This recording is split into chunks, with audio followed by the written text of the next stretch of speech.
ये कहना सही होगा कि आम बांग्लादेशी आम तौर पर भारत को अपना दोस्त नहीं मान रहा है। भारत क्योंकि इतना बड़ा है, बिग ब्रदरली एटीट्यूड है कि शेख हसीना आती हैं तो भाई वो प्रो इंडिया होती हैं, खालिदा जी आती हैं तो देखिए थोड़ा प्रो पाकिस्तानी होती हैं, और अब यूनुस साहब आए तो समझ में आ गया कि भाई ये तो प्रो अमेरिकन है। आपको एक बात बताऊं, ये 24 का इलेक्शन से पहले या 21 का बंगाल इलेक्शन से पहले मैं काफ़ी बार गई हूँ, तो बहुत बार मुझे ये इलेक्शंस के पहले सुनने को मिला है, आपके यहाँ इलेक्शन कैंपेन में ये बांग्लादेशी बोल के क्यों?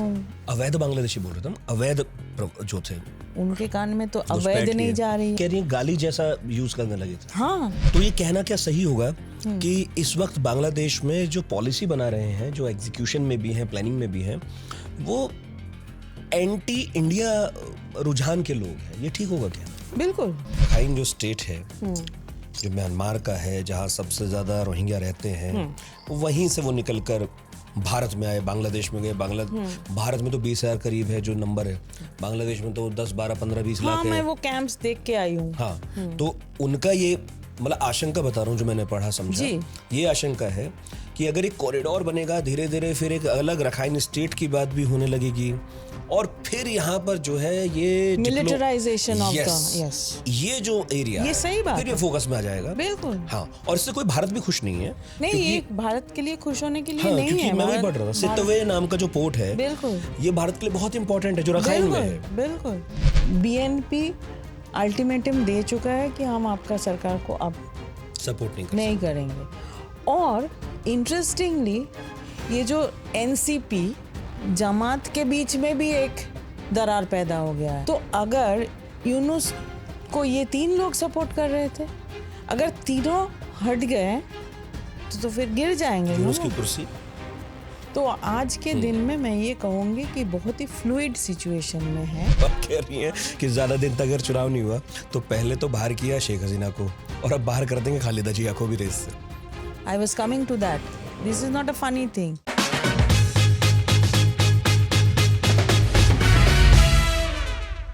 पढ़ाकू नितिन में आपका स्वागत है, और आज बात होने जा रही है बांग्लादेश की, क्योंकि बांग्लादेश फिर से चर्चा में है। कुछ साल भर पहले चर्चा में था तो हमने बातें की भी थी, लेकिन अब काफ़ी कुछ ऐसा हो रहा है बांग्लादेश में जो हमने आपने सोचा नहीं था, और सोचा तो खैर बांग्लादेशियों ने भी नहीं था, मोहम्मद यूनुस ने भी नहीं था कि ये सब होने लगेगा। बात बिगड़ने लगी है मोहम्मद यूनुस की, सेना के साथ भी और उन सहयोगियों के साथ भी जिनके दम पर वो अंतरिम सरकार चला रहे थे। बहुत सारी चीज़ें हैं, इंटरनल पॉलिटिक्स तो है ही, इसके अलावा विदेश नीति से जुड़ी बातें भी हैं जिसमें मोहम्मद यूनुस और सेना सेम पेज पर बिल्कुल नहीं है। हिंदुस्तान में क्यों बात हो रही है? क्योंकि हिंदुस्तान के भी स्टेक्स हैं बांग्लादेश में भी, और जिस देश की मैं बात कर रहा हूँ जहाँ से उनकी बात थोड़ी बिगड़ने लगी है, उस देश के साथ भी, म्यांमार की बात हो रही है यहाँ पर। तो कई चीज़ें हैं, बांग्लादेशी पार्टियां और जनता भी चाहती है कि चुनाव हो जाए, जबकि मोहम्मद यूनुस की टाइमलाइन आगे बढ़ती जा रही है। मेरे साथ आज हैं महुआ चटर्जी, सीनियर जर्नलिस्ट हैं। आपने 3 दशकों तक एक राष्ट्रीय अखबार के साथ काम किया, और उस सिलसिले में आप कई बार बांग्लादेश भी गई। इनफैक्ट जब अगस्त में 2024 में वहाँ पर खूब गहमा गहमी थी, उसके बाद भी आप गई, और तब तो हम खूब एकदम लेंस लगा कर देख रहे थे कि बांग्लादेश में क्या क्या हो रहा है। तो आज मेरी आवाज़ पर जुकाम हावी है थोड़ा सा, तो उसके लिए माफ़ी आपसे भी, लेकिन मैं थोड़ा कम बोलूँगा, आप ही बोलिएगा। कोशिश हो कि हिंदी में ज़्यादा बात करें। जी, है ना? तो बहुत बहुत स्वागत है मैम आपका। धन्यवाद। तो पहला सवाल तो यही है कि मोहम्मद यूनुस को लेकर तो यूँ भी कोई बहुत उम्मीद नहीं थी भारत को, क्योंकि उनकी कोई पॉलिसी, कोई बयान कभी भी ऐसा नहीं आया कि हम या नई दिल्ली उम्मीदों से देख सकें। लेकिन अभी मैंने देखा पढ़ा कि चिकन नेक को लेकर भी उन्होंने कुछ बयान दिए हैं, और उसे लेकर हमें ऐसे घबराने ऐसी तो कोई बात नहीं है, लेकिन जिस व्यक्ति को लेकर थोड़ी सी शंका हो, जब वो कोई ऐसी बात कह दे तो फिर शंका और गहरा जाती है। चिकन नेक को लेकर जो बयान आया है उसे ये माना जाए कि कुछ मोहम्मद यूनुस भारत के साथ ब्लैकमेलिंग जैसा कर रहे हैं, या वो असावधानी में बोल गए हैं, क्या है, कमज़ोर नस दबा रहे हैं भारत की? देखिए, यहाँ असावधानी का कोई मौका ही नहीं है। यहाँ सारे प्लेयर्स, हम यहाँ बगल वाले पड़ोस हैं, हम पड़ोसी हैं। हम यहाँ से जिस तरह से अलर्टनेस से देख रहे हैं बांग्लादेश को, क्योंकि ये उसका असर हमारे देश के ऊपर भी काफ़ी डायरेक्टली पड़ेगा। तो उनके यहाँ तो जो भी पॉलिटिकल प्लेयर्स हैं वो सुपर अलर्टनेस में है, तो इसीलिए इसका कोई मौका ही नहीं है। मुझे नहीं लगता है कि कोई ऐसे ही बोल गया बिना वजह या बिना सोच के, ऐसी बात है नहीं। जो भी बोला जा रहा है वो या तो अपना मंशा से या नहीं तो कोई किसी तरह का प्रेशर से, वो इंटरनल भी हो सकता है, एक्सटर्नल भी हो सकता है इन केस ऑफ बांग्लादेश इस समय। तो जो ये बोल गए, जो चिकन नेक की बात आप कर रहे हैं, ये गहमा गहमी तो चल ही रही है भारत के साथ।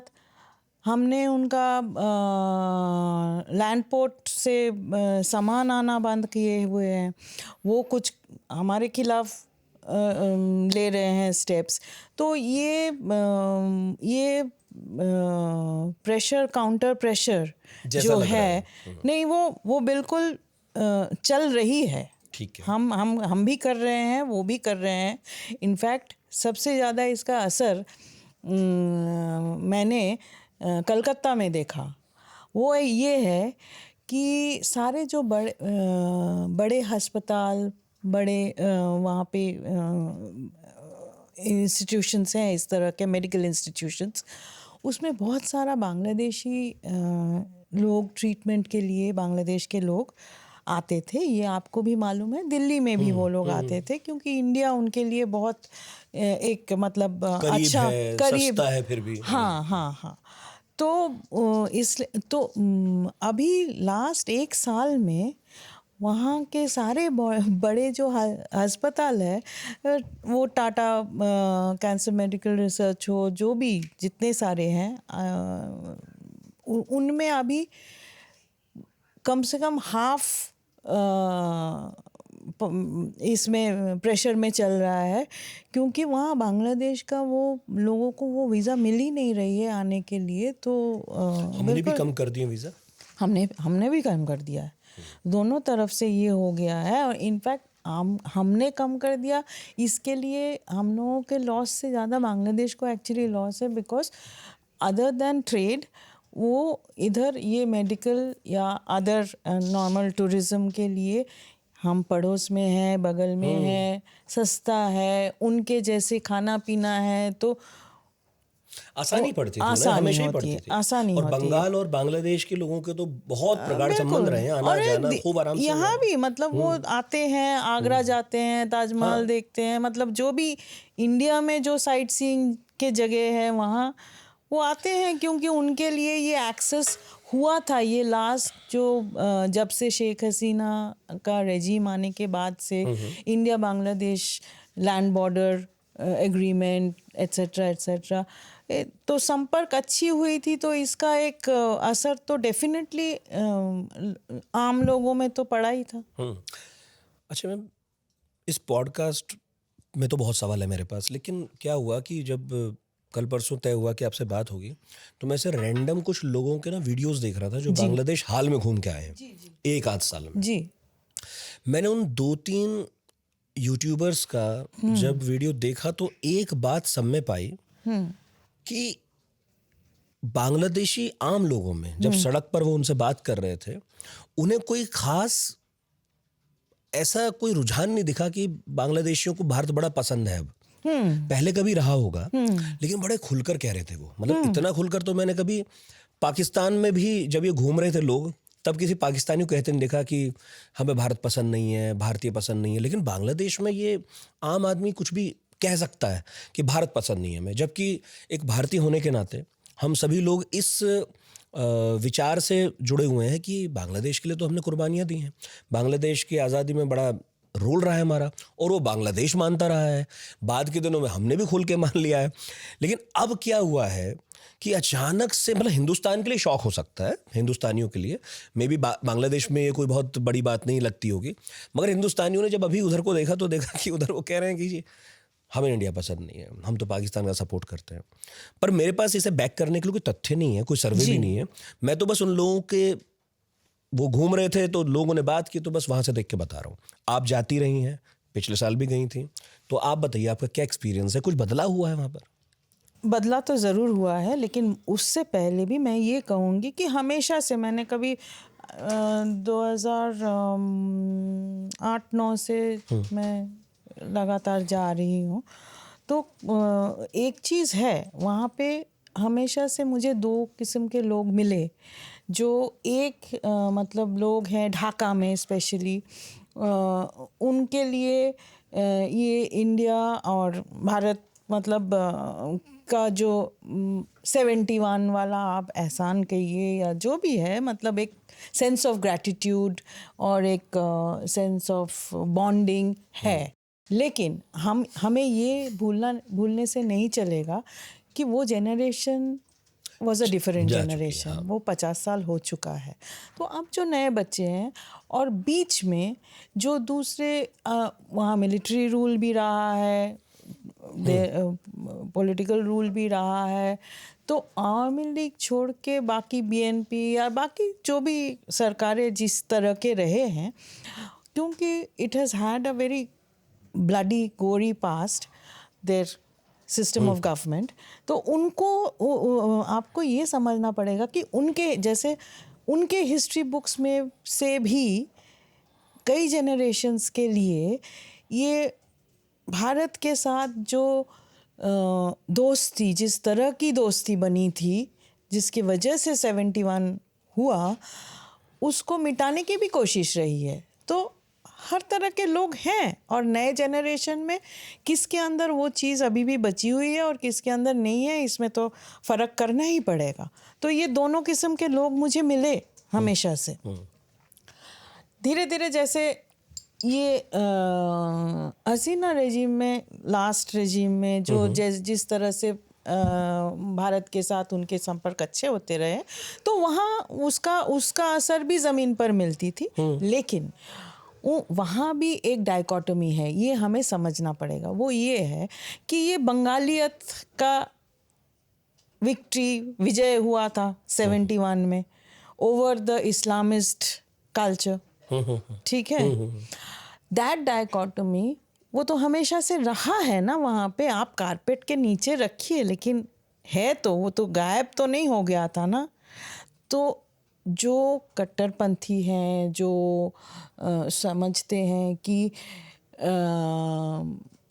इस्लामिक देशों के जैसा होना चाहिए, तो इस हिसाब से तो पाकिस्तान ज़्यादा करीब है।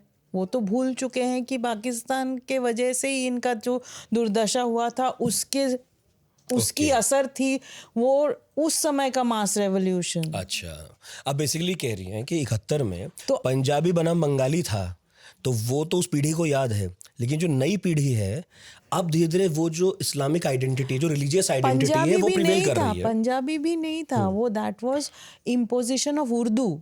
यस यस, बिल्कुल। क्योंकि मैं पाकिस्तान भी गई हूँ और वहाँ भी मुझे बूढ़े लाहौर में मिले हैं पंजाबी, जो मुझे बुला के कहा और देखा और कहा कि अच्छा आप इंडिया से कहाँ से हैं। तो मैंने जब कहा कि कलकत्ता से हूँ, तो मुझे पूछा कि आप बंगला आपको आती है लिखने पढ़ने बोलने। मैंने कहा हाँ। बोला यही तो रोना है, हमारे बच्चे को नहीं आते, हम लोग मर जाएंगे तो हमारे साथ गुरमुखी ख़त्म हो जाएगी। yes. आप समझ सकते हैं मैं कैसे ये किस बात की रिलेट कर रही हूँ। तो वो चीज़ आज के जनरेशन भूल चुका है, क्योंकि उनको समझ में नहीं आ रहा है कि उनको ये जो बांग्ला का कल्चरल हेरिटेज जो उनको आगे बढ़ाने के लिए मिला, उसका अपॉर्चुनिटी किस तरह से आया था उनके पास।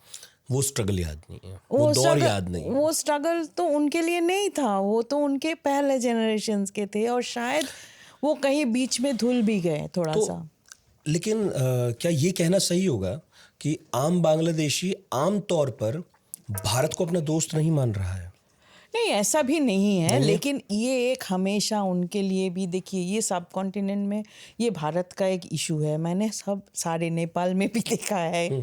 हाँ, इस पॉडकास्ट से पहले मैं ये बात कह रहा था, मैंने कहा कि नेपाल के साथ हमारे ऐसे संबंध रहे हैं कि एक उम्र तक तो हमें ये भी ख्याल में नहीं था कि वो कोई अलग देश है। इतने बच्चे हमारे साथ पढ़ते थे, नौकरी आसपास उनके मम्मी पापा कर रहे थे, फिर भूटान के साथ भी ऐसी संबंध है, भूटान के साथ तो अभी भी ठीक है, बांग्लादेश के साथ भी ऐसे ही रहा। मगर ये अचानक से क्या हुआ कि जब अब हम होश संभाल रहे हैं और हम देख रहे हैं इधर उधर, तो हमें ऐसा लग रहा है कि जिन देशों के साथ हमारे बहुत अच्छे संबंध थे, हम इतना आते जाते थे, वो हमारे साथ थोड़े से असहज हो गए हैं। हमारा फेल्योर है, उनका फेल्योर है, कि दुनिया ही कुछ ऐसी हो गई है। ये तीनों बात सही है। देखिए, हमारा फेलियर है, उनका फेलियर है और दुनिया बदल गई है, ये तीनों बात सही है। हर चीज़ का थोड़ा थोड़ा डिग्रीज की चेंज हुई है। लेकिन सबसे बड़ी बात जो मैं बोलने जा रही थी कि ये मैंने नेपाल में भी देखा है। पाकिस्तान की बात हम नहीं कर रहे हैं क्योंकि वो संपर्क टोटली अलग है, टूटा ही हुआ है किसी वो तो, हाँ। और के साथ वो कंपैरिजन में नहीं आती है। सरकार के साथ वहाँ भी मैंने लॉट ऑफ वार्मथ मैंने देखा है People to लोगों people, के बीच में, वो अलग बात है। तो वो तो होता ही है। लेकिन बांग्लादेश की जो बात आप कह रहे हैं वो ये है कि ये जो इंडिया क्योंकि भारत क्योंकि इतना बड़ा है, तो उनको हमेशा से ये डर होता है और ये कहीं ना कहीं लगता भी है और कहीं कभी ना कभी हम करते भी होंगे क्योंकि ज़रूरत पड़ती भी होगी कि ये एक बिग ब्रदरली एटीट्यूड है। इससे वो निकलना चाहते हैं। अब ये मुसीबत है कि इसकी सब मतलब ये मुसीबत तो आपको याद होगा अटल बिहारी वाजपेयी ने सबसे अच्छे से बोल के गए थे कि not in the context of Bangladesh but in the context of Pakistan, कि you can change history but you can not change geography. अब हम जुड़वे बच्चों की तरह जुड़े हुए हैं। 4000 किलोमीटर का हमारा लैंड बॉर्डर है। आप क्या करोगे? इमूवेबल प्रॉपर्टी, पड़ोसी नहीं बदल सकते आप। पड़ोसी नहीं बदल सकते। तो ये आपको तय करके चलना पड़ेगा कि हम पड़ोसी के साथ ज़्यादा दोस्ती करेंगे या हम उनके साथ दुश्मनी करेंगे या हम उनके साथ थोड़ा दोस्ती थोड़ा दुश्मनी मिला जुला के रह लेंगे। मतलब रिलेशंस रिडिफाइन करने की जरूरत है। अब वो ये मत सोचिए कि 50 साल पुरानी दोस्ती है, 500 साल पुराने संबंध हैं, 1000 साल पुराने सांस्कृतिक संबंध है, चलता रहेगा। आपको हर बदलते दौर के साथ रिडिफाइन करने की आवश्यकता है। बदली हुई पीढ़ी रीडिफाइन करने की आवश्यकता है और वो रीडिफाइन करने का लेकिन एक एफर्ट होना चाहिए दोनों तरफ से। ये मुझे लगता है कि ऐसा नहीं है कि ये एक तरफा है कि ये सिर्फ भारत की दोष है, कि ये सिर्फ बांग्लादेश की दोस्त है। हम लोगों में भी कमी है, हम उन लोगों में भी प्रॉब्लम है। मैंने खुद देखा है। हमने वहाँ पे डिप्लोमेट्स हम जब उनके साथ ऑन द डबल ठीक करने की कोशिश कर रहे हैं क्योंकि हम काफ़ी साल बिता चुके हैं बीच में जब हम लड़ झगड़ रहे थे, तो हमको एक्स्ट्रा एफर्ट देना है। हम यहाँ से उनके खुद के लोग बोलते हैं कि आपके यहाँ से तो एम्बेसी में ऐसे लोग जिनको बांग्ला समझ में ही नहीं आता है और ये बड़ा बांग्लादेश के लिए इशू है। तो क्योंकि सच में उनको भाषा का एक मतलब सिर्फ गर्व है ऐसा नहीं है, उनके लिए वही सबसे इम्पोर्टेंट फंक्शनल भाषा है। और अगर मैं कोई चीज़ उनके भाषा बिना जान के ठीक करने की कोशिश करूँगी तो उसमें मेरी कोशिश पूरी हो सकती है, लेकिन उसमें ना खामियां रह जाएंगी। क्योंकि लॉस्ट इन ट्रांसलेशन भी तो कोई चीज़ होती है ना, वही है। आपकी बातों से तो कुछ ऐसी बातें मन में आ रही हैं पर मैं बोल नहीं सकता हूँ क्योंकि उसमें फिर ये लगेगा कि हमने ही कहीं थोड़ी बहुत इधर उधर कर दी होता है। है, चूक तो होता है। हम तो अपने हिस्से की कह सकते हैं ना, उनके हिस्से की तो बहुत कुछ है।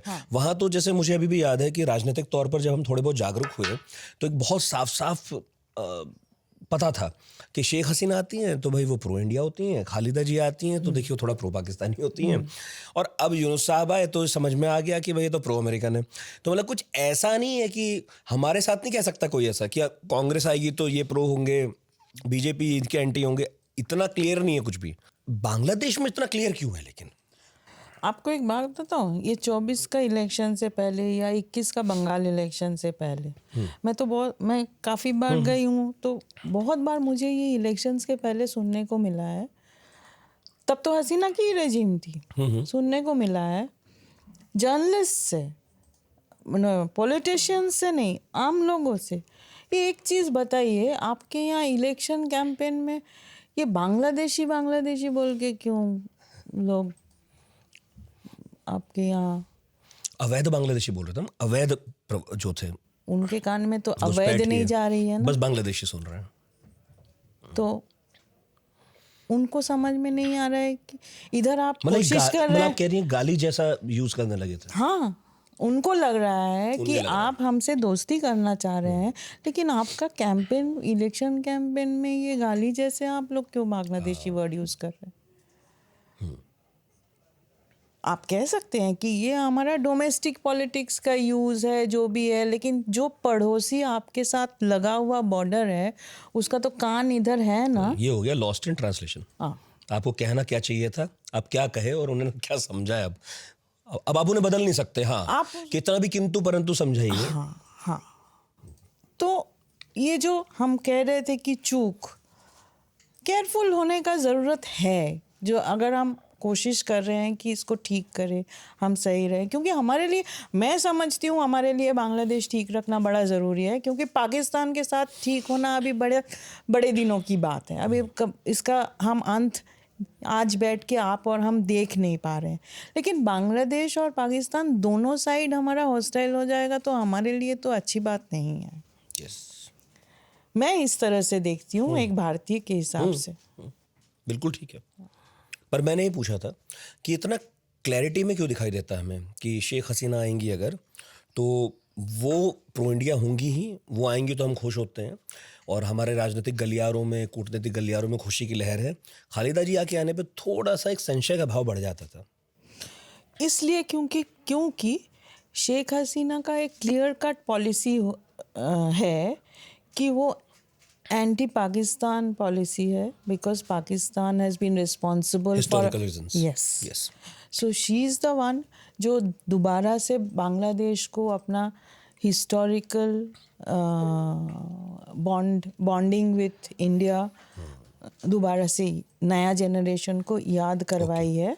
और ये जो अगस्त में हुआ, इसमें आप खुद इसका तो प्रमाण उसी में है ना, उस सारा कुछ दिख रहा है, क्योंकि आके उन्होंने क्या सारा चीज़ जो जिस चीज़ों पे अटैक हुई है, तोड़ फोड़ हुई है, वो सारे सिंबल्स वही हैं जो उस 71 का प्रो बांग्ला मूवमेंट का, यस, एंटी इस्लामिक मूवमेंट का, एंटी पाकिस्तान मूवमेंट Exactly. का शेख की मूर्ति सिंबल्स हो, थे। हाँ, हाँ, हाँ। उनके घर हिंदुओं की बस्तियां जहाँ हो, पे उनको yes. गोली से मारी गई थी, बिल्कुल, जिनको बिल्कुल। उन्होंने म्यूजियम बना के रखी थी, वो सब हम देख के आए हैं।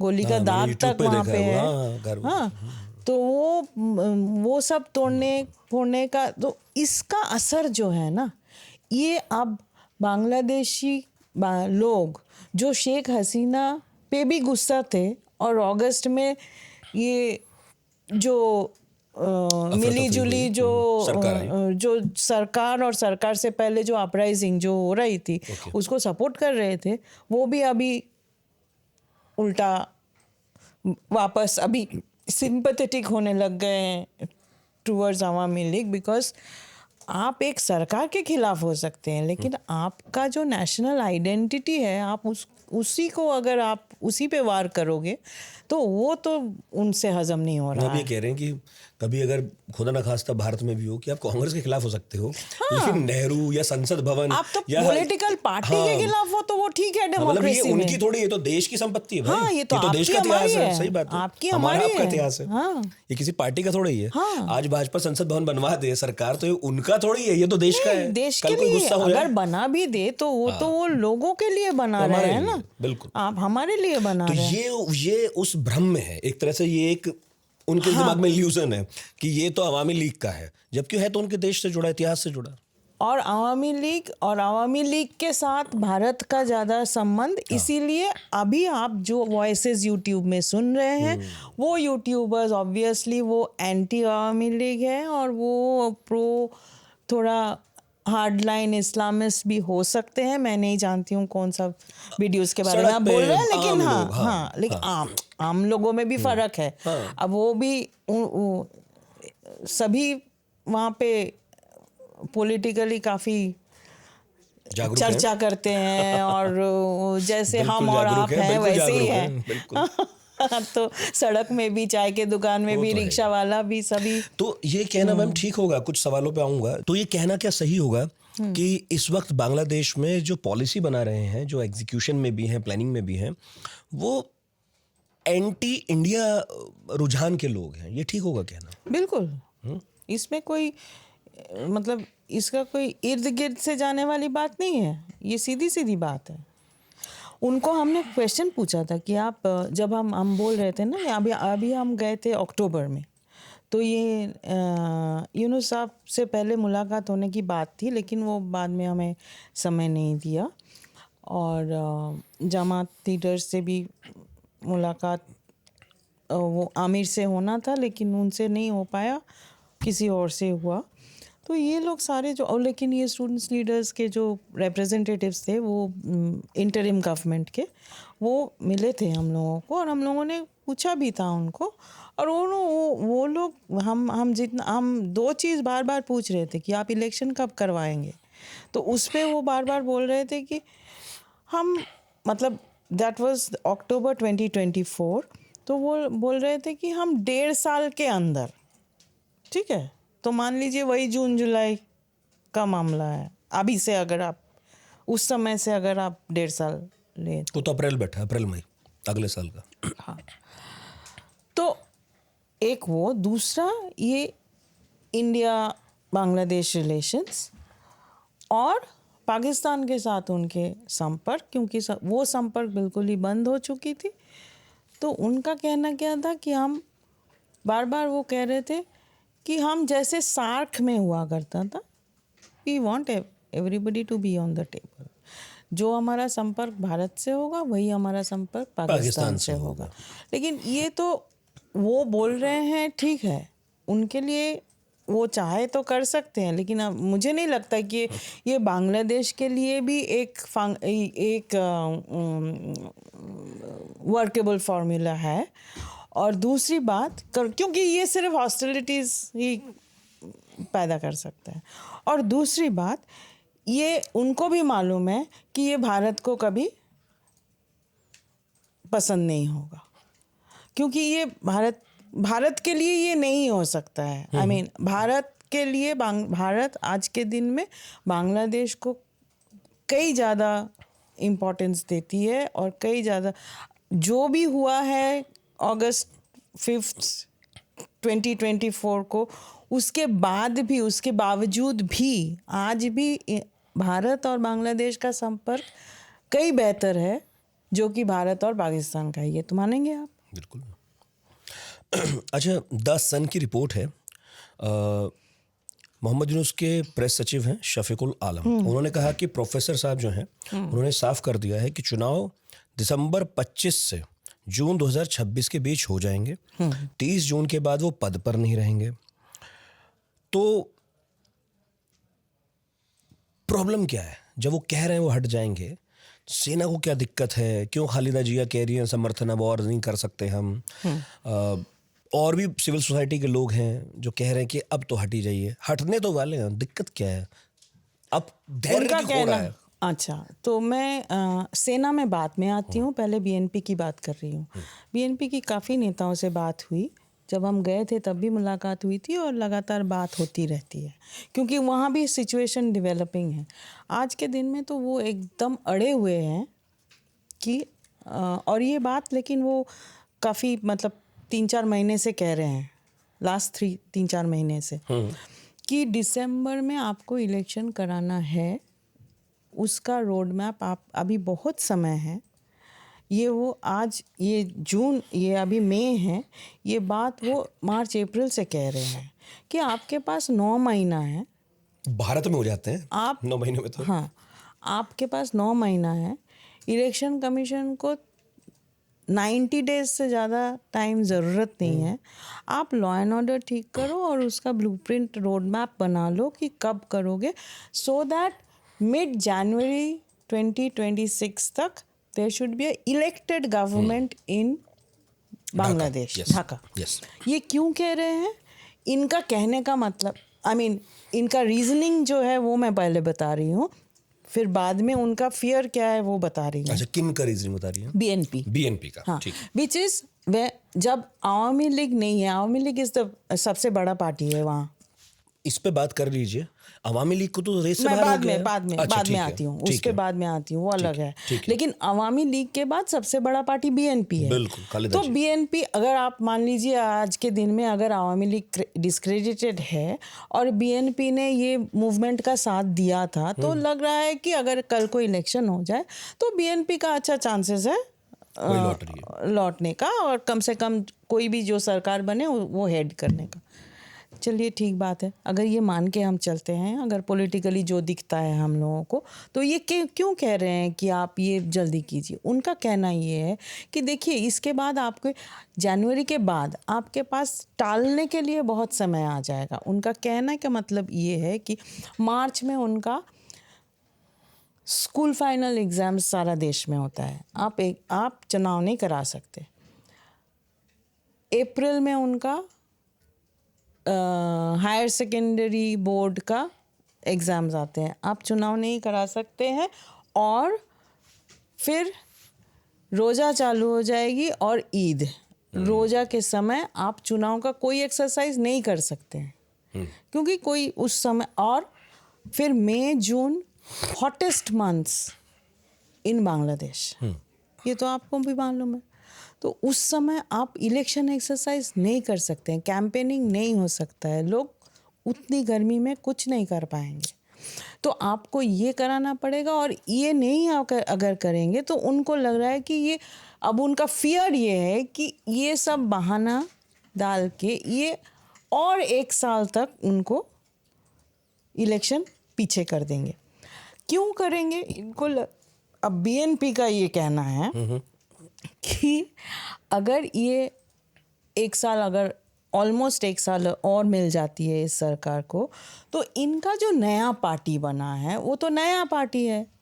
जैसे कि हमारे यहाँ आम आदमी पार्टी बना था, नया पार्टी, उस तरह का जो नागरिक एनसीपी जो सिटीजन पार्टी बना है, नेशनल सिटीजन पार्टी, नाहिद इस्लाम वाली जो लड़का था, नाहिद इस्लाम वाली जो इस इनके साथ तख्ता इंटरिम पलट गवर्नमेंट बहुत में आगे। थे। हाँ। हाँ, जिसके लिए आप ये कह रही हैं कि मोहम्मद यूनुस का हाथ उसके साथ माना जाता है। मैं क्लैरिटी के लिए बता दूं। बिल्कुल, उसके बाद कह रही हैं। बिल्कुल। तो उनका कहना है कि क्योंकि इनका एकदम नया पार्टी है, उनके पार्टी में तो ये जो इंटरिम गवर्नमेंट है उसमें तो कोई पॉलिटिशियन नहीं है, they are all new people. Even Mohammad Yunus actually politics में तो कभी नहीं रहे हैं, तो इसीलिए वो डील करना तो मुश्किल हो रहा है उनको भी।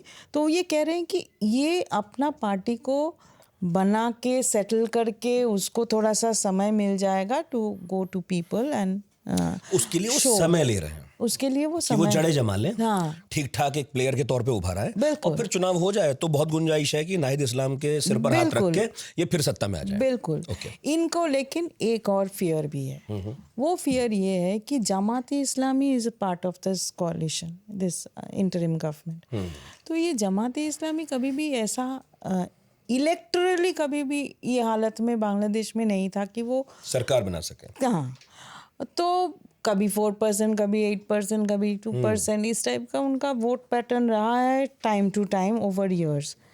तो वो जो भी है, आज के दिन में अगर मान भी लीजिए कि उनका काफ़ी वो बढ़ गया है, पॉपुलैरिटी बढ़ गया है, होता है दुनिया में भी, अभी चारों तरफ हवा है समय के साथ, तो मान लीजिए 15-20% आपको मिल गया, फिर भी तो वो नई सरकार बना पाएंगे ना।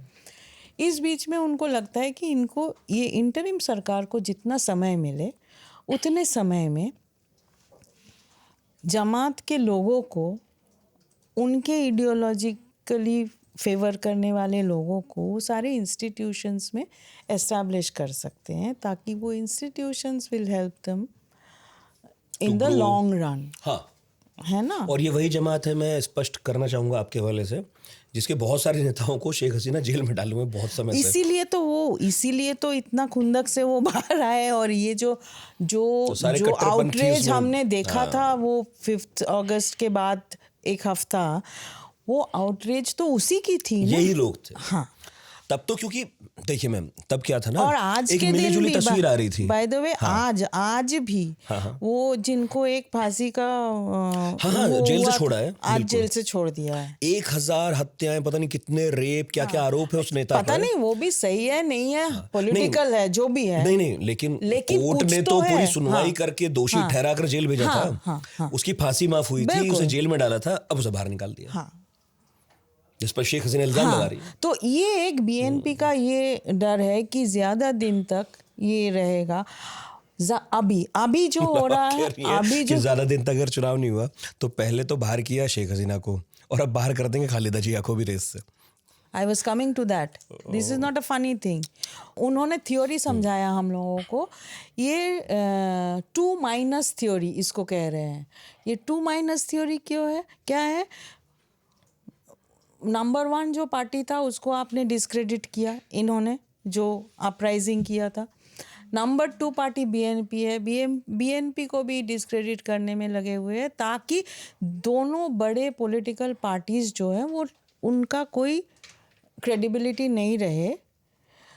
और फिर आप चुनाव कीजिए तो कोई भी चुन के आ जाएगा और इनका कंट्रोल रह जाएगा, रह सकता है। तो this is I don't know how much true this is, but this is a theory which has been explained to us as journalists. So I am saying that there is some reality in terms of theory in this, and they also want this long rope. Now the interim government or the new party NCP they also want BNP to be on the streets, and इनको ये अभी इनके cadres जाके थोड़ा गुंडागर्दी कर देंगे, जो आवामी लीग के लोग सरकार में थे तो कर रहे थे, तो उसके जगह में अगर बीएनपी थोड़ा कर लिया तो वो बुरे बनेंगे ना। क्योंकि जमात के लोग तो आपको सड़क पे नहीं दिखेंगे उस तरह से, सड़क पे दिखेंगे जो कार्डर बेस्ड पार्टीज है उनके लोग। तो ये इनको लग रहा है कि इसीलिए अगर जल्दी ये इलेक्शन नहीं करवाएंगे तो ये मुसीबत होगा। अब आई सेना की बात, तो सेना का कहना ये है। अच्छा, दूसरी बात ये है कि वहाँ के जो बुद्धिजीवी है, पॉलिटिशियंस हैं, जो भी हैं, जो इनके साथ नहीं हैं, उनका एक कहना है कि जब तक, और जो इनके सपोर्टर हैं, मतलब बीएनपी वगैरह तो इनके सपोर्टर ही हैं, वो भी कह रहे हैं, मतलब खुल के नहीं बोल रहे थे उस समय जब हम गए हुए थे, नई मोहब्बत थी उस समय तो लेकिन फिर भी ऑफ रिकॉर्ड तो बोल ही रहे थे कि इनका ये बात ये है कि आप अगर इनको आप चुनाव में डालेंगे तो इनके क्रेडिबिलिटी से तो चुनाव नहीं जीत सकते हैं। लेकिन अगर हम लोगों को ज़्यादा दिन हम भी तो ये हमने इसका नाम क्या रखा है, इंटरिम गवर्नमेंट। अब इंटरिम अगर ज़्यादा दिन चलेगा तो बांग्लादेश बाकी दुनिया से कैसे डील करेगी? इस सरकार की जो लेजिटिमेसी है, जब तक आपको इलेक्टेड सरकार नहीं हो जाती है ऑफिस में, तब तक तो उस सरकार को दुनिया मानेगी नहीं। आप जाके कहाँ से आप फंड्स मांगोगे, लोन मांगोगे, डिप्लोमेसी करोगे, तो लेकिन आपको तो यू नीड अ लेजिटिमेसी। यही जो आरोप मोहम्मद यूनुस पर लग रहे हैं कि आप इलेक्टेड नहीं है भाई, आप पॉलिसी शिफ्ट मत करो इतनी बड़े बड़े कि आप कॉरिडोर बना दोगे, ये बना दोगे। और वो कॉरिडोर तो बहुत बड़ी बात है, क्योंकि वो कॉरिडोर तो वो लोग कह रहे हैं कि ये यूनाइटेड नेशंस का लिए बोला जा रहा है, लेकिन ये तो बेसिकली हमारा land use for foreign, I mean talking of America, basically American forces want to put their footprints there because America को भी लगता है कि they might get close to China is growing bigger, so all this, and anyway America has had a very bad history with Bangladesh. तो अब सेना की बता रही थी। हाँ, तो सेना का ये कहना है कि सेना को ये लेजिटिमेसी से प्रॉब्लम है कि अगर आपके पास लेजिटिमेसी नहीं होगा, जो इन्होंने कहा है, तो सेना को आज से इम्पॉर्टेंट बात ये वक़ारुज़्ज़मान ने कहा है, सेना चीफ जो हैं, उन्होंने ये कहा कि we want the army to go back to the barracks. हम आज के दिन में लॉ एंड ऑर्डर का जो सिचुएशन है वो भी आर्मी को हैंडल करने पड़ रहा है. What does that mean? That इस जिस देश में ये होता है तो वहाँ पे फिर मिलिट्री रूल है, वहाँ पे फिर डेमोक्रेटिक गवर्नमेंट तो है ही नहीं. So that definition, clarity needs to be there. Otherwise, how will Bangladesh function? That is what he's saying. इसमें मेरा एक सवाल है, क्या जनरल वकारुज्जमा को ये भी कहीं कोई संदेह है कि मोहम्मद यूनुस उनको हटा भी सकते हैं, इधर कर सकते हैं, हटाने कार्यकाल की कोशिश कर चुके हैं वो भी, लेकिन मेरी जो खबर है कि वो भी आर्मी के अंदर जो सेकंड इन कमांड था उनको बनाने की कोशिश कर रहे थे, लेकिन वो हुआ नहीं. और आर्मी के ज़्यादातर लोगों ने कहा कि again Mohammad Yunus does not have the legitimacy to make this change. ये एक्सक्यूज यूज़ करके उन्होंने ये रोक के रखा है. And I am told that the army is with Wakeruzzaman. Yes. कभी नेता नहीं रहे, है ना यूनुस साहब. मतलब बांग्लादेश के बाहर थे, 50 तरह के आरोप थे, अमेरिकियों के लाड़ले रहे हैं, कहा यही जा रहा है कि अमेरिकियों के हाथ में खेल रहे हैं. मगर फिर भी मेरा सवाल बनता है, क्या वो खुद ये सब कर रहे हैं या बांग्लादेश की राजनीति में कुछ लोग हैं जो उन्हें ये सलाह दे रहे हैं जो वो अब कर रहे हैं, या सच में कोई रोल अमेरिका या किसी का है कि वो मोहम्मद यूनुस को कह रहे हैं कि ये सब किए रहो भाई जब तक हो सके. देखिए, अमेरिका का ये सोर पॉइंट रहा है 71 से बांग्लादेश. बिल्कुल, ये तो मानना पड़ेगा आपको, हमें, अमेरिका को भी. सब जानते हैं इस बारे में, है तो ना. तो इसमें वो तो तो नहीं चाहते छुपाने थे की जो कुछ हुआ. तो इसमें तो छुपाने की कोई बात नहीं है. और अमेरिका में भी सारे पेपर्स डिक्लासिफाइड हो चुके हैं.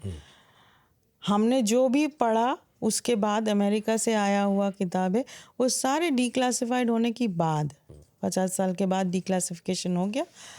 तो इसलिए इसमें छुपा हुआ कुछ नहीं है. तो दो चीज़ अमेरिका का चुपता है ना, वियतनाम और बांग्लादेश.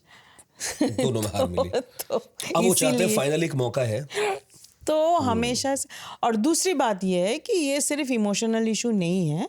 चाइना को लेके अमेरिका का ऑब्वियसली एक थ्रेट परसेप्शन है, और इस थ्रेट परसेप्शन के लिए वो चाहते हैं कि उनका एक कुछ पैर रखने की जगह बने दुनिया की इस तरफ.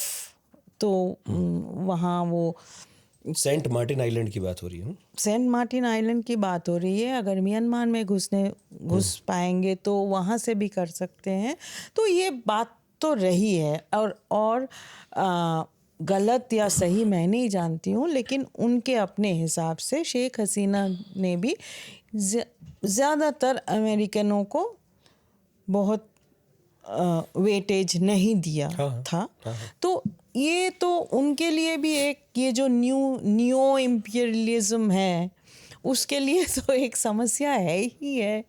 तो इस तरफ अगर ईस्ट में अगर उसको कब्जे में सब कुछ रखना पड़ेगा तो कहीं तो उनको अपना कुछ बेस, कुछ शिप्स, कुछ तो आई मीन ग्लोबल साउथ जिसको कहते हैं, साउथ चाइना सी लेके क्यों इतना परेशानी चल रही है. तो ये सब तो है ही. Strategic reasons are very very crucial in this case. ये बात तब भी कही गई थी जब वो बाहर हुई सत्ता से. वो ये कहते कहते बाहर हो गई कि तो अमेरिकी एक देश करा रहा है. बाद में बहुत क्लियर हुआ अमेरिकी करा रहे हैं. उन्होंने कहा अभी तो खुलेआम बोल रहे हैं, अब तो कहने लगी हैं. सभी बोल रहे हैं. सेंट मार्टिन आइलैंड की भी अपनी दूसरी मैं अमेरिका छोड़ के भी मैं बोलूँगी. और इसका डेफिनेटली यूनुस साहब के साथ अमेरिका का संपर्क अच्छा रहा है. और इसका तो ये कोई नई बात नहीं है, छुपा हुआ बात नहीं है, कुछ भी नहीं है. वो तो किसी के साथ भी हो सकता है, दैट इज़ डिफरेंट.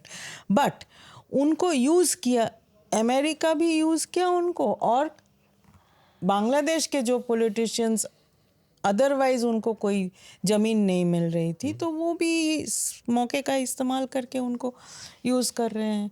नहीं तो, और उनका खुद का कुछ एम्बिशंस ज़रूर होंगे. तो nothing wrong in that. Anybody can have ambitions. लेकिन I couldn't have imagined कि somebody आज के दिन में कोई आएंगे बांग्लादेश जिनके हाथ में सुरक्षित रहने की बात है, और वो बांग्लादेश जिस प्रीमाइस पे बना था उसी को तोड़-फोड़ और मिटाने की मदद में लग जाएंगे, तो वो अगर मुझे भारतीय होने से इतना इस बात की चिंता है। लग रही है चिंता, तो उनके यहाँ तो अगर आधा लोग जमातियों को सपोर्ट कर रहे हैं तो बाकी आधा लोगों को तो बुरा लग ही रहा होगा ना। तो ये तो बात है। एक प्रश्न मेरे मन में तब भी उठा था, अब भी है, ये शेख हसीना इतने वक्त तक सत्ता में रही, जब बाहर गई तब भी सत्ता में ही थी, उनका काडर तो जबरदस्त रहा होगा, वोटर भी रहा होगा। एक तो जब इतना बवाल था वो कहीं दिखा नहीं, अब इतना वक्त हो गया तब भी वो नहीं दिख रहा है। तो मेरे मन में प्रश्न ये है कि ये भाई कहाँ हैं ये लोग जिन्होंने अभी उन्हें बनाया प्रधानमंत्री, और वो प्रधानमंत्री बेचारी निर्वासन में है, भारत में धक्के खा रही हैं, और वो लोग सड़कों पे ही नहीं है। मतलब मैं नहीं कह रहा आप सड़कों पे आओ, बिल्कुल, लेकिन ऐसा नहीं, लगता एकदम है कि सही, आपको आना तो चाहिए था। एकदम सही बात है, क्योंकि ये उनका जो पार्टी को बैन किया है वो तो अभी लास्ट वीक में हुआ है। वही। उससे पहले तक आप क्यों नहीं सड़क पे उतर रहे थे? तो ये बार बार हम पूछ रहे थे, तो वो लोग वो कह रहे थे जिस समय हम थे वहाँ पर, उसी दिन उसी रात को जब हम शफीकुल से मिल रहे थे, उसी समय एक्चुअली खबर आई कि उन्होंने छात्र लीग को बैन किया था। तो वो अक्टूबर में, अभी ये आवामी लीग कोई पार्टी कोई बैन कर दिया। अब सुनने में आ रहा है कि ये आवामी लीग को बैन करना बेसिकली ये छात्र शिविर और ये मतलब जो जमाती part of the interim government and others, वो they it is on their insistence, उन्होंने करवाया ये। साहब शायद इस पे उन्हें कोई मूड था नहीं था, लेकिन इन्होंने करवा लिया। हाँ, क्योंकि इसका तो पॉलिटिकल फॉल आउट उल्टा भी हो सकता है ना। जब हम मान लीजिए हम आवामी लीग के सपोर्टर हैं, हम बांग्लादेश में वोटर हैं, अब मुझे गुस्सा है हसीना पे और आवामी लीग के, लेकिन अगर कोई, मैं इसीलिए निकल नहीं रही हूँ उनको वोट देने के लिए, लेकिन अगर उन पे वार हो जाएगा तब तो मुझे लगेगा कि नहीं थोड़ा सा, तो थोड़ा सा के दौर में हमने देखा ही था, तो सबके साथ पॉलिटिक्स में, एग्जैक्टली पॉलिटिक्स में ये चीज तो आपने भी देखा है, हमें भी देखा है, तो ये प्रॉब्लम वहाँ पे है। तो हो सकता है कि अब ना दिखे सड़क पे, लेकिन शायद आने वाले दिनों में दिखे। नहीं, दो चीज यहाँ, एक तो आप बोल रहे हैं पार्टी के लोग, मतलब कैडर के लोग, वो एक दूसरे के साथ कनेक्टेड हैं, वो कनेक्टेड है। और अभी लास्ट ये मई का महीना है, ये लोग दिसंबर जनवरी से बिल्कुल ही नहीं निकल रहे थे, क्योंकि वहाँ पे लोगों के ऊपर फिजिकल अटैक हो रही थी। तो उसके डर से नेचुरली वो काफ़ी लोग मारे भी गए हैं। और इनफैक्ट जो हम लोग यहाँ कंसर्न दिखा रहे थे कि हिंदुओं के ऊपर काफ़ी वार हो रही है, तो एक तरह से वहाँ ये है कि वहाँ पे हिंदू माइनॉरिटी है, और वहाँ ये minority Hindu votes are essentially with Awami League. तो ये मैंने जब इसकी बारे में छानबीन स्टोरी भी कर रहे थे हम लोग, तो ये पता चला कि ये आधा से ज़्यादा जो हिंदुओं, यहाँ हाईलाइटेड हो रहा था कि हिंदू को मारा जा रहा है, लेकिन उनमें से एक्चुअली वो डायरेक्टेड टुवर्ड्स आवामी लीग के सपोर्टर्स वोटर्स, हाँ, तो वो परसेप्शन भी आया था। तो इसलिए उस समय वो निकल नहीं रहे थे, छुपे हुए थे। बहुत सारे उनके लीडर्स इधर उधर भागे हुए हैं, बाहर से ऑपरेट कर रहे हैं, समेटने में। लेकिन आज के दिन में ये सोशल मीडिया वगैरह उनके लिए, और मतलब एनक्रिप्टेड फोन्स एट्सेट्रा से वो कनेक्टेड है। और लास्ट 3-4 महीने से लेकिन वो छोटे छोटे टुकड़े में सड़क पर निकल आ रहे हैं, लोगों के डोर टू डोर जा रहे हैं। और उनका कहना है कि अभी काफ़ी उनके लिए ये स्पेशली जब ये वाटरशेड डे तब था जिस दिन मुजीबुर रहमान का घर धानमंडी में 32 धानमंडी का वो घर जिस दिन तोड़ा गया था, उस दिन ये सेंटिमेंट काफ़ी बदला। जो इनके ऊपर, मेरा कहना है कि इनके खुद के लोग जो इनके ऊपर नाराज थे आवामी लीग के, उनके मन में भी बहुत ज्यादा ये धक्का अब तो लगा। कुछ ज्यादा ही हो गया। हाँ। इतना भी नहीं होना चाहिए था। और आपका गुस्सा हसीना पे है, आप मुजीबुर रहमान का क्यों? हाँ, शेख मुजीब पे थोड़ा ही है। आई मीन ये तो he was in the forefront of the मुक्ति युद्ध, तो उनको आप बदनाम करोगे तो इसका मतलब बांग्लादेश का ही कुछ नामो निशान नहीं रह जाती है। फिर आप तो आप ईस्ट पाकिस्तान बन जाओ दोबारा से। यस। अभी जिक्र हुआ सेंट मार्टिन आइलैंड का, और यहाँ पिछले हफ्ते अमेरिकी सैन्य टुकड़ी पहुंची थी। इन्होंने मिलकर अभ्यास भी किया बांग्लादेशी सेना के साथ, और अधिकारियों से मुलाकात हुई वहाँ पर। जी। कॉक्स बाजार में सब हुआ, और यहाँ पर चीन ने एक बंदरगाह भी बनाया हुआ है पहले से, और 2 सबमरीन तैनात हैं वहाँ पर, ऐसा भी कहा जाता है। तो उसी जगह पर चीनियों ने पहले से ठीक ठाक बसावट की हुई है, वहीं अमेरिकी भी आ रहे हैं। सेंट मार्टिन आइलैंड को लेकर ही मैंने तब सुना था जब वो जा रही थी शेख हसीना निकलकर, उन्होंने कहा कि यही है वो जगह, मेरे पिताजी ने ही मना की थी, बिल्कुल। अमेरिकियों को नहीं दूंगी, मतलब नहीं दूंगा, और मैं भी नहीं दे रही। क्या पॉलिटिक्स है इस आइलैंड की? वही पॉलिटिक्स है जो मैं कह रही थी ना, कि इनको एक बेस चाहिए, वो है तो जमीन चाहिए। वो जमीन बांग्लादेश के अंदर तो उनके लिए भी सेफ नहीं है। वो आइलैंड मिल जाए तो वो आइलैंड को तो वो खुद अपने आप सिक्योर कर ही लेंगे। तो वही है। और ये पॉलिसी बदली नहीं है, जो बाइडेन के जाने के बाद ट्रम्प आए, लेकिन ये कोई चेंज नहीं है। वो डिफेंस की पॉलिसी वही है जो की थी। वैसे ट्रम्प के दिमाग में बांग्लादेश है या नहीं है मुझे नहीं लग रहा है इस उसमें तो समय, डाउट है। इतना बिजी है वो। Obviously, उसमें डाउट है। लेकिन हाँ, बदला Actually, नहीं है। हाँ। That's true. मे भी उनका ध्यान नहीं है, या मे भी बदलना नहीं है उनको। हाँ, जो नहीं भी नहीं, है। ध्यान में तो देने के लिए लोग होंगे। हाँ, रोज मीटिंग होगी। लेकिन हाँ, बात ये है कि इसमें उन्होंने कोई, क्योंकि ये अमेरिकन पॉलिसी है, मुझे नहीं लगता है कि ये कोई मतलब वो तो पेंटागन तय करे, बाकी लोग तय करते हैं। सही।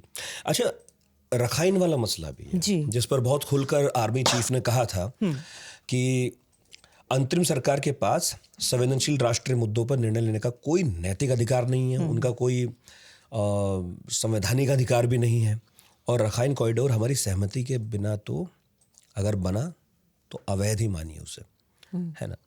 और विदेशी सलाहकार बांग्लादेश के हैं तौहीद हुसैन, उन्होंने भी कहा था कि अंतरिम सरकार ने यूएसए की तरफ से जो प्रस्तावित है रखाइन कॉरिडोर, उस पर सहमति व्यक्त कर दी है। बट आर्मी चीफ ने अगेन उसे खूनी कॉरिडोर कहा था। ये क्या पॉलिटिक्स है, इसमें क्या हो रहा है? इसमें मैंने जो सुना, ये आर्मी चीफ का बयान आने से पहले से ही मैं सुन रही थी कि ये कॉरिडोर की बात जो है, ये पहले ये छुपा हुआ था कि ये चुपचाप ये डील हो जाए और जो भी, लेकिन कहीं ना कहीं से ये लीक हो गया। अब इतना ज़्यादा दिन का तो है नहीं, कुछ महीने का, 10 महीने का सरकार है, अब वहाँ से लीकेजेस तो नॉर्मल है। तो वो ये बात लीक होने से आम लोगों में ये छप भी गई वहाँ मीडिया में। मतलब सरकार क्या चाहती है, मैं चाहता हूँ आप आम भाषा में समझाएं कि लोगों को समझ में आए हो क्या रहा है। सरकार चाहती है, नहीं कहने, अभी तो सरकार भी मुकर रही है इससे। सरकार भी बोल रही है कि हमने ऐसा कुछ नहीं किया, हमने कुछ नहीं किया। लेकिन वहाँ पर जो मीडिया रिपोर्ट्स आया था वो ये है कि ये सरकार ये UN/US का प्रपोजल मानने के लिए तैयार है कि उनको एक कॉरिडोर दे दिया जाए थ्रू बांग्लादेश, जो ये रखाइन स्टेट म्यांमार में जाएगा। तो रोहिंग्या अपना हाँ, लेकिन इसको बाकी लोग,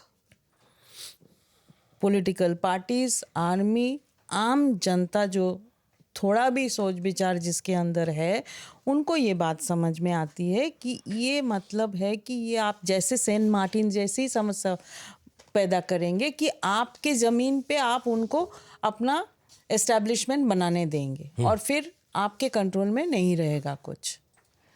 तो ये है प्रपोजल, और उनके लिए वो क्यों करना चाहेंगे, तो वो तो वही सेम बात है कि जहाँ पे चाइना घुसना चाह रहा है वहाँ पे ये अपना अड़ंगा डालना चाहता है अमेरिका। कुछ लोगों का ये भी मानना समझना है कि रखाइन जो स्टेट है जो म्यांमार का है, जहाँ सबसे ज़्यादा रोहिंग्या रहते हैं, वहीं से वो निकलकर भारत में आए, बांग्लादेश में गए, भारत में तो 20,000 करीब है जो नंबर है, बांग्लादेश में तो 10, 12, 15, 20 हाँ, लाख मैं है। वो कैंप्स देख के आई हूँ। हाँ, तो उनका ये मतलब आशंका बता रहा हूँ जो मैंने पढ़ा समझा, जी। ये आशंका है कि अगर एक कॉरिडोर बनेगा धीरे धीरे, फिर एक अलग रखाइन स्टेट की बात भी होने लगेगी, और फिर यहाँ पर जो है ये Militarization of the- yes, yes. ये जो एरिया ये है सही बात फिर ये है। फोकस में आ जाएगा। बिल्कुल। हाँ, और इससे कोई भारत भी खुश नहीं है, नहीं, क्योंकि ये भारत के लिए खुश होने के लिए हाँ, नहीं क्योंकि है। मैं वही पढ़ रहा था, सितवे नाम का जो पोर्ट है, बिल्कुल ये भारत के लिए बहुत इंपॉर्टेंट है जो रखाइन में है। बिल्कुल बिल्कुल। तो थोड़ा सा समझाइए हमें।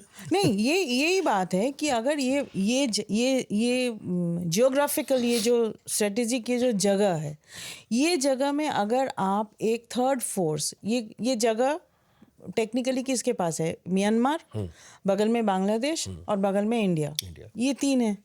अब म्यांमार के साथ हम अलग से डील करते हैं, बांग्लादेश के साथ हम अलग से डील करते हैं। इस बीच में अगर खुलेआम चाइना या अमेरिका कोई भी घुसे, लेजिटिमेट एक स्पेस बना ले वहाँ पे, एक स्टेक होल्डर और हो गया, एक स्टेक होल्डर हो गया। जिस स्टेक होल्डर, हम बांग्लादेश से डील कर सकते हैं, भारत बांग्लादेश से डील कर सकती है, भारत म्यांमार से डील कर सकती है। भारत अकेले चाइना या अमेरिका या दोनों के साथ डील नहीं कर सकती है। अपर हैंड उधर ज्यादा है, उधर ज्यादा है। और फिर आपको ये नहीं मालूम है कि इन सिचुएशन में म्यांमार और बांग्लादेश किसको सपोर्ट करेंगे। वो तो है ही वल्नरेबल, उधर जाएंगे चीन की तरफ, तो अमेरिका हम की इधर तरफ। लड़ाई पाकिस्तान के साथ लड़ेंगे या उधर हम फोकस उधर हो जाएगा, हम वो सब इतना शांत था, बढ़िया चल रहा था, एक मोर्चा अलग खुल गया। हाँ, तो स्वतंत्र रोहिंग्या स्टेट की मांग हम तो नहीं मानने वाले। नहीं, हमारा हमारे ऊपर निर्भर नहीं करता है, लेकिन वो हमें खुश करने की बात नहीं हो सकती है, हम उस पर खुश नहीं हो सकते। स्वतंत्र रोहिंग्या स्टेट हो जाए ठीक है, लेकिन उसको स्वतंत्र तो वो नहीं रहेगा ना। कहाँ रह पाएगा वो? हाँ, समस्या वही कहा जा यही रहा है है कि नहीं रह पाएगा वो। कि ये स्वतंत्र नहीं रहेगा ना। अच्छा, ये बताइए, मैं जब हमारे प्रोड्यूसर है कुंदन जी, उनसे कह रहा था कि थोड़ा हमें मोहम्मद यूनुस के बारे में भी जानना चाहिए, उसका कहना था सर अब हो गया 1 साल, सब जान गए। वाकई हम सब लोग जानते हैं मोहम्मद यूनुस को, या खेल है कुछ? नहीं, खिलाड़ी तो है, है? ये तो उतना सीधा मामला तो नहीं है। देखिए, मोहम्मद यूनुस के बारे में हम लोग जितना जानते हैं, पहला हम लोगों को पहले सबसे पहले हम भारतीयों को उनके बारे में पता चला जब उनको पीस प्राइज मिला, वो ग्रामीण बैंक के काम के लिए। वो काम सही में उन्होंने, ग्रामीण बैंक चारों तरफ है बांग्लादेश में, आपका कहीं भी जाइएगा एकदम एयरपोर्ट से आपको ग्रामीण बैंक का फ़ोन चिप, ये सब कुछ, फ़ोन कार्ड, सब कुछ, इट्स अ बिग एस्टैब्लिशमेंट, ठीक है। तो ये जब इनको मिला था और ये अमेरिका के साथ फ्रेंडली थे, ये सब कुछ जानने के साथ साथ ये तो शेख हसीना ने इनको बड़ा आदर के साथ, सम्मान के साथ ग्रामीण बैंक को फैलाने का काम और उसको आगे बढ़ाने का काम किया था। लेकिन उस समय मुझे इस बारे में उतना नहीं जानकारी है, लेकिन डेफिनेटली लगता है कि शेख हसीना को शायद उस समय ये मालूम नहीं होगा कि इनको आगे बांग्लादेश में बढ़ाने के पीछे शायद अमेरिका का यही आज जो हुआ है वही चीज़ का शुरुआत हो सकता है। तो अब हमें ये मालूम नहीं है, लेकिन ये प्रश्न आज हम कर सकते हैं, ये डाउट डेफिनेटली आज दिखता है। और वहाँ लोग जो बात करते हैं, जब भी मैंने यूनुस साहब तो थे नहीं बांग्लादेश में, वो तो बाहर रह रहे थे, उन पे तो बहुत आरोप थे। हाँ, नहीं, तो जब भी हम पूछते थे कि ये ग्रामीण बैंक तो यहाँ अपना बिजनेस तो ठीक ठाक कर रही है, लेकिन इन्होंने क्यों, बीच में उन्होंने एक बार ये बताया था बांग्लादेश में कि ये उनका जो मंशा था कि वो पॉलिटिक्स में आए, एक पार्टी लॉन्च करे, इसका एक शुरुआत हुई थी हल्की सी, लेकिन वो टिका नहीं, हुआ नहीं था। हाँ, हाँ, मुझे तो याद। फिर वो और वही जब हुआ, उसी समय से हसीना के साथ इनका जो राइवलरी है वो शुरू शुरू हो हो गई गया। थी। वो दोनों एक दूसरे को जो एकदम ओपनली वो एक दूसरे को नापसंद करने लगे। नापसंद करने लगे, और ये पब्लिक फंक्शंस में भी, प्रेस कॉन्फ्रेंस में भी पूछने से हसीना डायरेक्ट जवाब देते थे इसके ऊपर। तो उससे इससे ये पता चलता है कि डेफिनेटली दोनों में एक जो विरोध जो बन गया था वो काफ़ी स्ट्रॉन्ग था। स्ट्रॉन्ग था। हाँ, तो लेकिन क्योंकि उनको उनका भी उम्र हो गया है, वो भी 84 साल के हाँ, हैं आज के दिन में, बिल्कुल। तो लोग उम्मीद नहीं कर रहे थे कि वो दोबारा से इसकी कोई कोशिश करेंगे। कम बैक का कुछ नहीं था मामला। ऐसा सिचुएशन में ऐसे माहौल तैयार हुआ, और उस माहौल के लिए हसीना का रेजिम भी काफ़ी कॉम्प्लेसेंसी Yes. और काफ़ी कुछ किया है, जिसने ये सिचुएशन जो बना उसका मददगार बन गया। हाँ, मतलब उनकी भी कमी है, ऐसा नहीं है कि सिर्फ वही आए ऐसा आपको अगर हम स्पेस नहीं छोड़ेंगे तो आप कहाँ से घुसिएगा? थे। एग्जैक्टली। तो वही बात हुई। तो यूनुस साहब का पुरानी जो इच्छा थी वो पूरी पूरी हो गई। ओबामा क्लिंटन के लाडले हैं, और अभी तो मानवाधिकारियों की चिंता बहुत अमेरिका को सता रही थी। जब से आए हैं अब सब चुप हैं, हिंदुओं पर हाँ, क्या क्या होता रहा कोई नहीं बोल रहा लेकिन वहाँ पे एक आरोप, मुझे नहीं मालूम है कितना सच है और कितना गलत है, लेकिन ज़मीन पर एक आरोप आती है कि उनका जो ये ग्रामीण बैंक का जो ये लेंडिंग बिजनेस था, उसको स्कैम। फंड, हाँ हाँ, उसको बहुत सारे लोग कहते हैं कि ये जो पैसा जब वसूली करते थे उन लोगों से, पैसा उधार में देते थे, और ये पैसा जब वसूली करते थे उसमें अपेरेंटली बहुत सारे केसेस हैं, कोर्ट में केसेस हैं, थाने में केसेस दर्ज हैं कि बहुत ज़्यादती इनके लोगों ने किया है, and that had become a trend. तो आप उनका डेट का जो मतलब जाल है उसमें लोग फंस जाते थे। डेट ट्रैप है। सो ये, लेकिन इसके बारे में मुझे उतना अच्छा जानकारी आरोप नहीं थे, है, सही। लेकिन मैंने बहुत सारे रिस्पॉन्सिबल कुछ लोग को से भी मैंने सुन के पूछा है, तो उन्होंने भी कहा है कि इसमें कुछ सच तो है। खैर, उसके लिए ये खुद जिम्मेवार हैं ऐसा भी नहीं है। अब जब एक बड़ा कंपनी बन जाती है वहाँ बहुत कुछ, हमारे यहाँ भी बैंकिंग, बहुत सारे बैंक्स के लोग जब वसूली करने जाते हैं उसके खिलाफ होता ही आता है, केसेस आते हैं कि वो ये स्ट्रॉन्ग आर्म टैक्टिक्स कर रहे हैं। आखिरी सवाल है मेरा। $1 अरब की तीस्ता नदी विकास परियोजना से भारत की जो है कुछ सुरक्षा चिंताएं जुड़ी हुई हैं, और हम बहुत वक्त से सुनते रहे हैं, दोनों के बीच डिस्प्यूट भी खूब रहता है इस मामले में। ये प्रोजेक्ट पहले भारत के पास था, अब चीन की एंट्री हो गई इसमें, मोहम्मद यूनुस ने करा दी है। तो क्या अब चीन और बांग्लादेश खुलकर इस मोर्चे पर भारत के खिलाफ होते दिख रहे हैं? बिल्कुल दिख रहे हैं, दिख तो रहे हैं। अंत में क्या होगा हमें नहीं मालूम, लेकिन इसमें भारत को फिर बहुत ही केयरफुली खेलना पड़ेगा, क्योंकि एक तो इस समय बांग्लादेश हमारी सुनने की उसमें नहीं है, मूड में नहीं है। मूड में नहीं है। चीन से हम ऑलरेडी बहुत झगड़ चुके हैं। Love and hate relationship. Love and hate is the right word. तो मोहब्बत तो कभी नहीं थी, लेकिन वही नहीं, हमने तो की थी कभी थोड़े साल। ठंडा कभी गर्म। थोड़े साल हमने की थी, उनकी तरफ से रिस्पॉन्स अच्छा नहीं था। कभी खुशी कभी गम।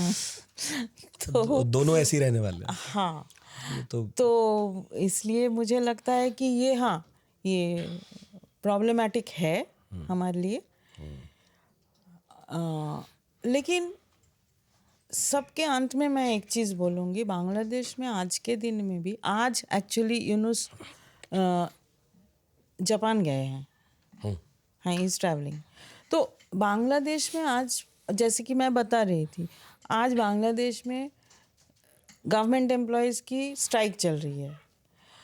तो लॉ एंड ऑर्डर सिचुएशन का भी बहुत सारे खबरें आ रही हैं, अब पता नहीं कितना क्या है। People are not feeling very secure. Bangladesh आज के दिन में बहुत फ्लूइड सिचुएशन में है।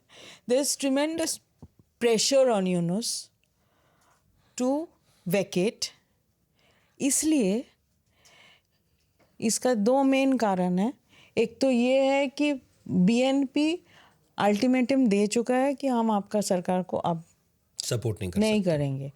और इंटरेस्टिंगली ये जो एनसीपी और जमात के बीच में भी एक दरार पैदा हो गया है। अच्छा, तो अगर यूनुस को ये तीन लोग सपोर्ट कर रहे थे, अगर तीनों हट गए तो फिर गिर जाएंगे ना यूनुस की वो। कुर्सी। तो आज के दिन में मैं ये कहूँगी कि बहुत ही फ्लूइड सिचुएशन में है। और बांग्लादेश में फाइनली क्या होता है इस साल के अंत तक पता इस चलेगा। साल के अंत तक मामला जाता है, उससे पहले कुछ होता है क्या, उसके ऊपर ये पूरा निर्भर करेगा कि जो आप कह रहे हैं, जो हमारे लिए जो थ्रेट परसेप्शन है, उसमें चाइना घुस सकता है या नहीं सकता है, उसमें इंडिया कहाँ खेल रही है, बांग्लादेश में अभी क्या होगा आगे 2-4 महीना, वो देखने के बाद ही पता चलेगा कि हम क्या स्टेप ले सकते हैं। अभी तो हम बस ठिठक कर देख ही रहे हैं। देख रहे हैं हम आम लोग देख रहे हैं। आई एम क्वाइट श्योर सरकार कुछ कर रही होगी, क्योंकि अगर हमें ये सारी चीज़ दिखाई पड़ रही है तो उनको तो और गहराई से और अपने समझ। ईस्टर्न फ्रंट को हम ऐसे तो नहीं छोड़ने वाले।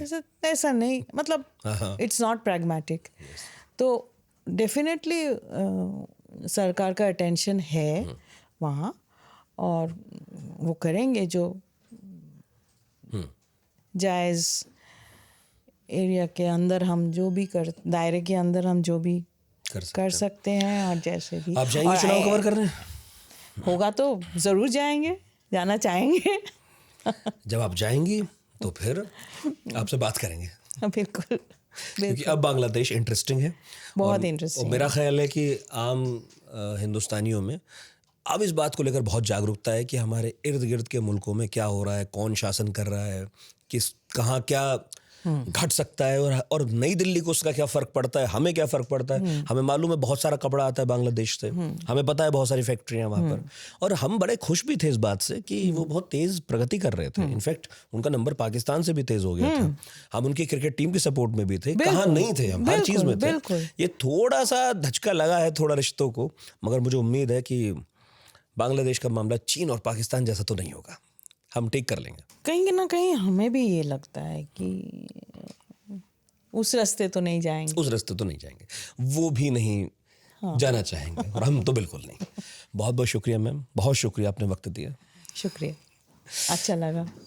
बहुत बहुत शुक्रिया मैम, और बहुत बहुत शुक्रिया आपका इतने धैर्य से सुनने के लिए। हर सोमवार हमारी कोशिश होती है कि अंतर्राष्ट्रीय खबरों से जुड़ी कोई ना कोई बात, कोई ना कोई टॉपिक, कोई ना कोई व्यक्ति यहाँ डिस्कस हो। तो पढ़ाकू नितिन में इस बार बारी थी बांग्लादेश की। 3-4 महीनों में अगर वहाँ चुनाव होते हैं या उसके बाद भी, तब भी कोशिश करेंगे कि मैम को बुलाया जाए और इत्मीनान से उन्हें फिर से सुना जाए कि वहाँ हुआ क्या, क्या हो रहा है। बहुत शुक्रिया, जल्दी मिलते हैं फिर से।